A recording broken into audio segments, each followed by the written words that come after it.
ದೇವರು ಬರೆದ ಕಥೆಯಲ್ಲಿ ತಾಯಿಯ ಪ್ರೀತಿಯೇ ಮೊದಲಿ.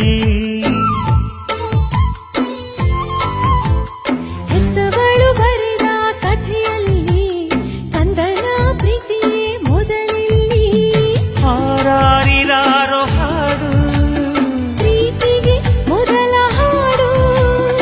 ಅಮ್ಮ ಅನ್ನೋ ಮಾತು ಪ್ರೀತಿಗೆ ಮೊದಲ ತುತ್ತು. ದೇವರು ಬರೆದ ಕಥೆಯಲ್ಲಿ ತಾಯಿಯ ಪ್ರೀತಿಯೇ ಮೊದಲಿ. ಹೆತ್ತವಳು ಬರೆದ ಕಥೆಯಲ್ಲಿ ಕಂದನ ಪ್ರೀತಿಯೇ ಮೊದಲಿ.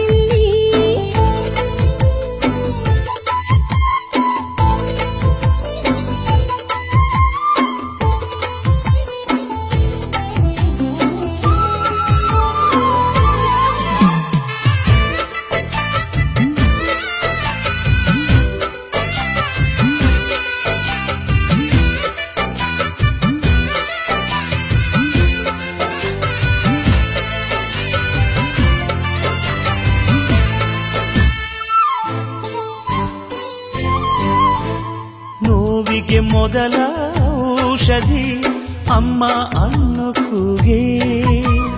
ಕಂದನ ಮೊದಲ ಹಾಸಿಗೆ ತಾಯಿ ನಾಂದಿಯಂತೆ.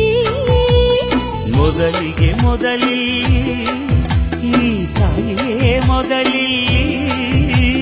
9 90 ಈ ಪ್ರೀತಿ ಬದಲಾಗದು. ಗರ್ಭದ ಗುಡಿಯಲ್ಲಿ ಭಗವಂತ ತಾನೇ ಕುಳಿತ ಸ್ವಾರ್ಥಿಕನು. ತಾಯಿಯು ಗರ್ಭವ ಕಂದನಿಗೆ ಮೀಸಲು ಇಡುವ ನಿಸ್ವಾರ್ಥಿಕನು.